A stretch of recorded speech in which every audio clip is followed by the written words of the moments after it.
जय हिंद बच्चे लोग। तो हम लोगों ने पिछली बार देख लिया था कि जो मर्चेंट्स थे, नए मर्चेंट्स, उनको कुछ ना कुछ तो करना था भाई, है ना। वो बैठे हाथ पे हाथ धरे नहीं बैठ सकते थे कि ट्रेड गिल्ड्स तो हमको ट्रेड करने ही नहीं दे रही है, अपना प्रोडक्शन करने ही नहीं दे रही है, कुछ करने ही नहीं दे रही है। तो इन लोगों ने अपना सॉल्यूशन कैसे निकाला, अब वो थोड़ा समझने की कोशिश करना। अब तुमने जो न्यू मर्चेंट्स हैं उनकी प्रॉब्लम को समझ लिया। अब तुमको किसकी प्रॉब्लम समझनी है कि जो रूरल एरियाज़ में जो लोग रह रहे थे उनकी समस्या को समझते हैं, और फिर इन दोनों की समस्याएं जो है वो इन दोनों के लिए एक सॉल्यूशन निकल के आएगा।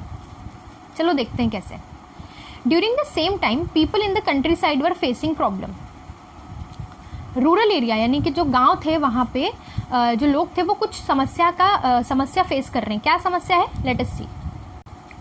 तो देखो मैंने यहाँ पे एक पूरा एक कार्टून टाइप बनाया हुआ है, उससे तुम समझने की कोशिश करना। देखो बिफोर, पहले क्या होता था कि जैसे मान लो कोई भी एरिया है, ये मान लो ब्रिटेन है, ठीक है।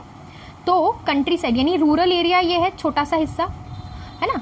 फिर एक कॉमन्स दिख रहा होगा तुमको, कॉमन्स में यहाँ पे जंगल वगैरह हैं, ठीक है, जो कि हर एक के लिए कॉमन है। कॉमन्स मतलब कि कॉमन एरिया। और एक तुमको दिख रहा होगा टाउन, है ना। टाउन मतलब क्या, शहर, शहरी एरिया, ठीक है। अब देखो पुअर फार्मर्स लिव हियर, कहाँ पे, कंट्री साइड में, है ना। जो रूरल एरिया है वहाँ पे पुअर फार्मर्स रहते थे, खुशी खुशी रहते थे, ठीक है। और टाउन में क्या होता था, गिल्ड्स कंट्रोल द ट्रेड, ठीक है। तो यहाँ पे जो गिल्ड्स हैं ये ट्रेड को कंट्रोल करती थी, ठीक है।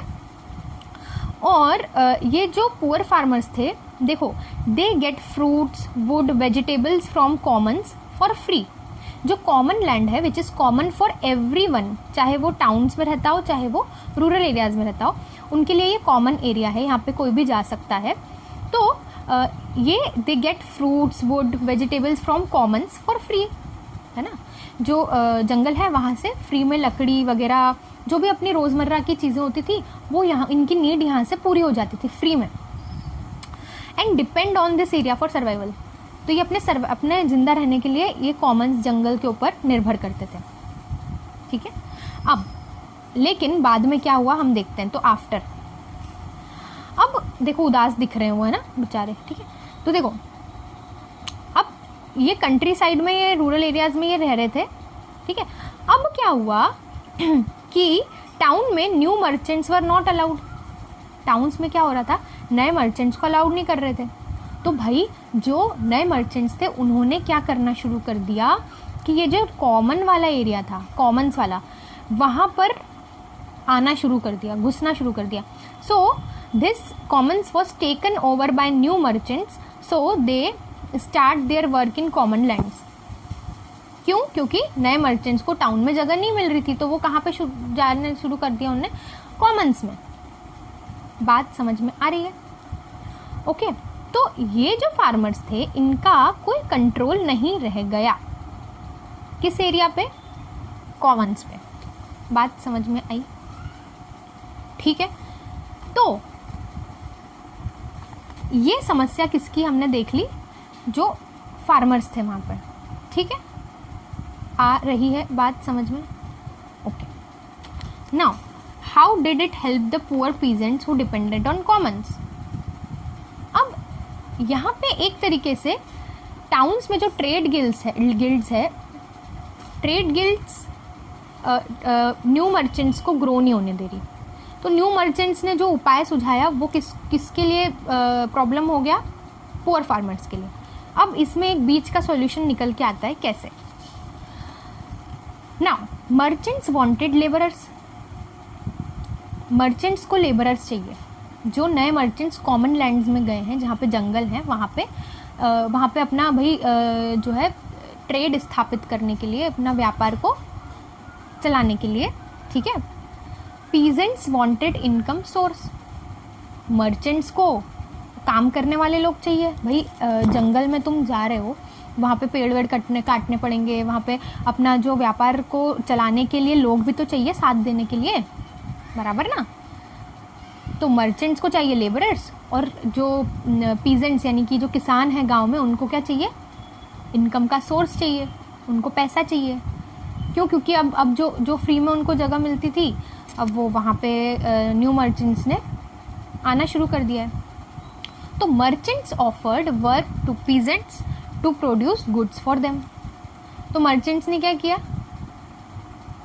मर्चेंट मतलब व्यापारी, तो जो नए व्यापारी थे उन्होंने क्या करना शुरू कर दिया कि जो फार्मर्स थे, पुअर फार्मर्स, उनको अपने लिए काम करने के लिए लगा दिया और कहा कि हम तुमको पैसा देंगे। Okay, by working for merchants they could remain and live in the country side. भाई तुम मेरे लिए, तुम मुझे खून दो मैं तुम्हें आज़ादी दूंगा, सुभाष चंद्र बोस ने कहा था, है ना। तो तुम मेरे लिए काम करो, मैं तुम्हें पैसा दूंगा, और पैसा भी दूंगा और तुमको अपनी जगह पे रहने में कोई दिक्कत नहीं होगी, तुम आराम से रहो। मतलब अपना घर छोड़कर कहीं और नहीं जाना पड़ेगा कमाने के लिए, क्योंकि अपने गांव में तो कुछ बचा नहीं है अब, है ना। So this increased there income plus use of family labour भी हो गया। तो इनकम भी आ रही है और जो अपने घर में जो भी लोग हैं वो काम भी कर पा रहे हैं, है ना। यूज़ ऑफ लेबर, लेबर मतलब जो इंसान है उसका यूज़ हो रहा है कुछ ना कुछ काम करने में, ठीक है। तो तुम समझ गए कि ये कैसे एक बीच का सॉल्यूशन निकल के आया, ठीक है। Now system of close relation between towns and country side. अब देखो तुमको ये समझ में आएगा कि ये कैसे ये लोग अपना ट्रेड इस्टेब्लिश कर रहे हैं, अपना व्यापार कैसे स्थापित कर रहे हैं, वो तुमको यहाँ पे आसान भाषा में समझाने की कोशिश करती हूँ। So merchants lived in town but work was done in countryside, ठीक है। तो मर्चेंट्स तो टाउन में रहते तो टाउन में थे, टाउन में ट्रेड गिल्ड्स क्या अलाउड नहीं कर रहे थे, उनको व्यापार करना अलाउड नहीं कर रहे थे। तो मर्चेंट्स क्या करते थे, रहते तो टाउन में थे लेकिन काम कहाँ पे था उनका, उनकी दुकानें कहाँ थी या उनकी जो छोटी इंडस्ट्रीज थी वो कहाँ थी, कंट्री साइड में या रूरल एरिया में, ठीक है। सो देखो क्या है यहाँ पे, ये तुमको एक डायग्राम सा दिख रहा होगा, ठीक है। ये जो बंदा है शीप है, ये शीप है, ठीक है। तो शीप का जो ये निकलने वाला है ना, रुई जैसा जो होता है, ठीक है, वो निकलेगा उससे, जो है क्या बोलते हैं यार उसको, ऊन, है ना, ऊन से स्वेटर बनता है। तो देखो तो ये जो आदमी है जो शीप का, तो ये एक आदमी है जिसको कि काम दिया हुआ है, उसके पास शीप है, ठीक है। तो शीप का वो क्या निकालता है, ये रुई निकालता है उसकी बॉडी की, ठीक है। तो वो आदमी क्या कहलाता है, स्टेपलर, ठीक है।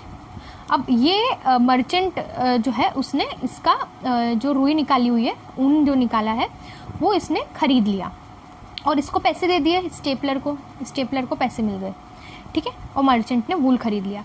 अब इस मर्चेंट ने क्या किया, ये मर्चेंट है, ठीक है, सेकंड वाला देखो, मर्चेंट ने स्पिनर को दिया, स्पिनर मतलब जो कि उसका धागा बनाएगा, जो रुई है उसको धागे में कन्वर्ट करेगा।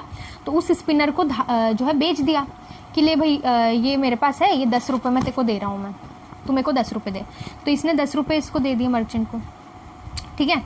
अब मान लो कि इसने कितने में ख़रीदा था स्टेपलर से, मर्चेंट ने स्टेपलर से कितने में ख़रीदा, 5 रुपये में ख़रीदा, 5 रुपये दिए इसको। फिर मर्चेंट ने स्पिनर को बेच दिया, ठीक है। उससे कितने रुपये लिए इसने, 10 रुपये लिए। तो मर्चेंट का फ़ायदा हो गया 5 रुपये का, ठीक है। अब देखो जो स्पिनर है वो किसको देगा, वो उसने थ्रेड बना लिया, है ना, स्पिनर का काम है थ्रेड बनाना। उसने थ्रेड बना के किसको दिया, जो उसका कपड़ा बनाने वाला है, उसका स्वेटर यानी कपड़ा बनाने वाला है, ठीक है। तो ये स्पिनर ने वीवर को धागा दिया, और धागा मान लो 15 रुपये में दिया, और वीवर ने 15 रुपये किसको दे दिए, स्पिनर को दे दिए। तो 5 रुपये का फ़ायदा किसको हो गया, स्पिनर को हो गया है। अब वीवर ने कपड़ा बनाया, देखो कपड़ा दिख रहा है, ये कपड़ा किसको दिया, फुलर को दिया। फुलर कौन है, फुलर वो है जो कि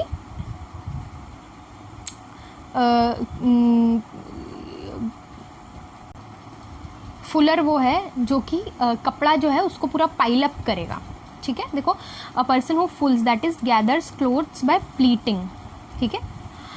तो ये वीवर ने जो है इसको 20 रुपये में बेचा, ठीक है, और इसने 5 रुपये कमा लिए। फिर फुलर जो है वो उस सफ़ेद कपड़े को डायर को देगा, यानी जो कि डाइंग करेगा, डाइंग मतलब कि उस सफ़ेद कपड़े को रंग देगा, जो भी रंग रंगना होगा। तो इसने इस कपड़े को 25 रुपये में बेचा, ठीक है। तो जो फुलर है उसको 5 रुपये का फ़ायदा हुआ, सबको 5-5 रुपये का हो रहा है। मैं ये एक बहुत ही जनरल सा बता रही हूँ, ठीक है, ऐसा कुछ होता नहीं है, यानी इस टाइप से, यानी एक एग्जाम्पल दे रही हूँ, ठीक है। अब ये डायर ने क्या किया, डायर का क्या काम है क्लोथ को कलर करेगा, ठीक है, और वो रेडी है, ठीक है। अब ये जो कलर्ड क्लोथ है, अब ये 25 रुपये में इसको मिला है ये कपड़ा, अब ये मान लो 30 या 35 रुपये में बेच देगा, ठीक है, तो 5 या 10 रुपये का इसको फ़ायदा हो गया। फिर ये जो इसको एक्सपोर्ट करेंगे, मान लो ये ब्रिटेन में बना है, मान लो कि ये जो है, मान के चलो कि इंडिया में वापस बेच रहे हैं, तो ये क्या करेंगे, मान लो कि इसने 30 रुपये में जो है शिप पे बेचा होगा 5 रुपये का फ़ायदा लेके, अब ये इंडिया में मान लो 40 में बेच रहे हैं, तो 10 रुपये का फ़ायदा किसको होगा, जो शिप से लेके आएगा इंडिया में और बेचेगा, 10 रुपये का उसको फ़ायदा हो रहा है। मतलब, ठीक है, मतलब कि जो 5 रुपये की चीज़ से फिर 40 रुपये में हमको मिल रहा है, बहुत मुनाफा कमाते थे ये ऐसे करके, ठीक है। सो हालांकि ये मैं एग्जांपल दे रही थी कि इंडिया में बेचेगा, तो पूरी दुनिया में जो है ये एक्सपोर्ट कर देंगे, ठीक है। सो इस तरीके से मतलब जैसे ये तो मैंने तुमको एक एक बताया, तो एक ही स्टेपलर नहीं होता होगा, एक ही स्पिनर नहीं होता होगा, एक ही वीवर, एक ही फुलर, ऐसा नहीं, ठीक है। मान लो कि भाई 10-15 स्टेपलर्स हैं, ठीक है, फिर वो मिलकर जो है वो बेच रहे हैं एक थोड़े से बड़े स्तर पे। इस तरीके से पहले यानी प्रोटो इंडस्ट्री ऐसे चला करती थी, ठीक है। और जो है इस तरीके से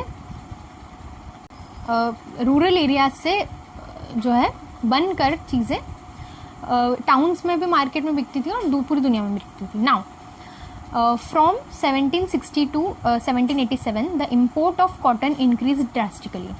अब देखो ये पूरी ना हम कहानी पढ़ रहे हैं कि कैसे कैसे हम इंडस्ट्रियलाइजेशन की ओर बढ़ रहे हैं, ठीक है। ये हमने देखा प्रोटो इंडस्ट्रियलाइजेशन, हमने पहले ब्रिटेन के अंदर क्या समस्या चल रही है वो देखा, हमने ये देखा कि वहाँ पे प्रोटो इंडस्ट्रियलाइजेशन कैसे काम करता था। उसके बाद अब हम आगे बढ़ रहे हैं कि 1760 से 1787 के बीच में इंपोर्ट ऑफ कॉटन बहुत बड़े पैमाने पे बढ़ गया था। वाई, क्यों, लेट अस सी।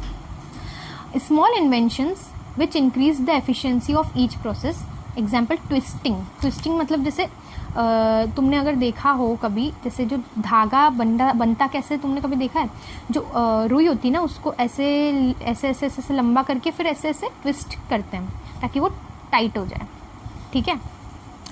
तो ट्विस्टिंग, स्पिनिंग मतलब कि जो है स्पिनिंग, ठीक है, क्या बोलते हैं, थ्रेड बनाने की जो प्रोसेस है उसको स्पिनिंग कहा जाता है, यानी थ्रेड को फिर रोल करना, रोलिंग, ठीक है। तो इसकी मशीन्स बनना शुरू हो गई थी, ठीक है। अब तुमने देखा होगा कि चरखा होता है उसको, उसमें तुम धागा बनाने में कितना टाइम लगता है, लेकिन मान लो कि एक मैनुअल मशीन आ गई, एक बटन दबाया, घूमता जाएगा बनता जाएगा अपने आप। तो जो 1 मीटर का धागा मुझे बनाने में 3-4 घंटे लग रहे थे, 3-4 घंटे मैंने ज़्यादा बोल दिया, ठीक है। मान लो अगर 10 मीटर का मुझे बनाने में आधा घंटा लग रहा है, ठीक है, वो 10 मीटर का जो मेरा धागा है अगर वो आधे मिनट से भी कम में बन रहा है, तो मैं चरखा प्रेफर करूँगी या वो मशीन प्रेफर करूँगी?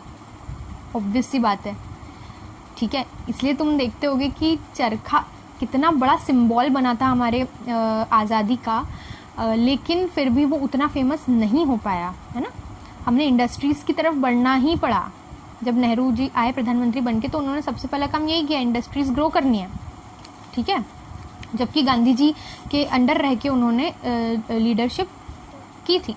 तो क्योंकि भाई आपको इंडस्ट्रीज़ ग्रो करनी ही पड़ेगी, उसके अलावा कोई ऑप्शन नहीं है, ग्रोथ बढ़ानी है तो, ठीक है। सो छोटे छोटे इन्वेंशंस हुए जिसमें ये जो छोटी छोटी प्रोसेसेस थी, स्पिनिंग, रोलिंग, ये बहुत ईजी हो गई। तो ईजी हो गई तो क्या होगा, पर वर्कर आउटपुट बढ़ गया। यानी कि अगर मेरे यहाँ 10 लोग काम कर रहे हैं, ठीक है, अगर एक व्यक्ति एक दिन में 5 धागे की गड्डी बनाता था, तो अब एक वर्कर एक दिन में 50 बना रहा है। 10 गुना बढ़ गया, हालांकि 10 गुना नहीं और बहुत गुना बढ़ता होगा। तो मतलब कि एक दिन में जहाँ 50 धागे की गड्डियाँ बढ़ रही थी, ठीक है, वहीं अब कितनी बन जाएंगी, 500 बनेगी। तो ये तो बहुत बड़ी बात है भाई, ठीक है। तो भाई हर एक वर्कर का आउटपुट बढ़ गया, काम करने के बाद जो मेरा प्रोडक्ट आ रहा है वो बढ़ गया। उसके बाद स्ट्रॉन्गर थ्रेड्स एंड यार्न, जो मशीन्स थी उसमें जो थ्रेड बन के निकलता था वो बहुत स्ट्रॉन्ग होता था। बात समझ में आ रही है? इन्वेंशन ऑफ कॉटन मिल, ठीक है, कॉटन मिल का इन्वेंशन हो गया भाई साहब। मिल क्या होता है वो तुमको अभी समझ में आ जाएगा। देखो, earlier production was spread over different areas in the country side.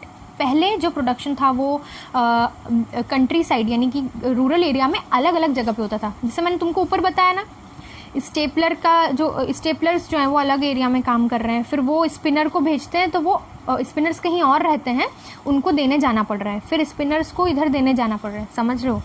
तो ऐसा था पहले, ठीक है।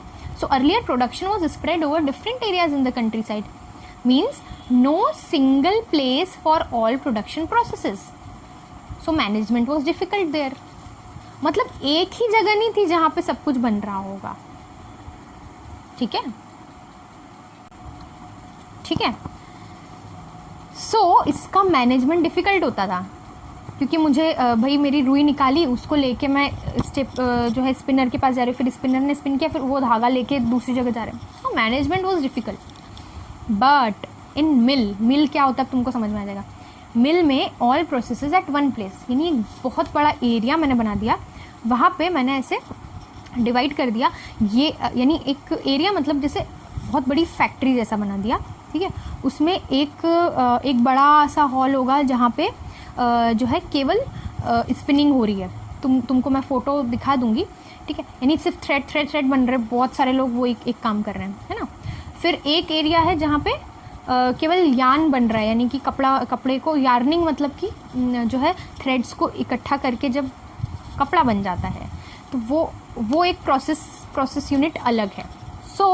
और उसके बाद फिर कपड़े का जो है पाइलिंग करने का एक अलग यूनिट है, ठीक है। फिर डाइंग करने का एक अलग यूनिट है। सो ऐसे एक मिल के अंदर मैनेजमेंट क्या हो गया, ईजी हो गया। Supervision over quantity, quality and processes, okay. तो जितनी भी प्रोसेसेस थी उनको सुपरविजन, नज़र रखना आसान हो गया। यानी जो भी कंपनी का मालिक है, जो भी फैक्ट्री का मालिक है, जितने भी मालिक हैं वो देख पा रहे हैं कि काम कैसा चल रहा है, क्या क्वालिटी अच्छी है, क्वांटिटी सब कुछ अच्छे से देख पा रहा है।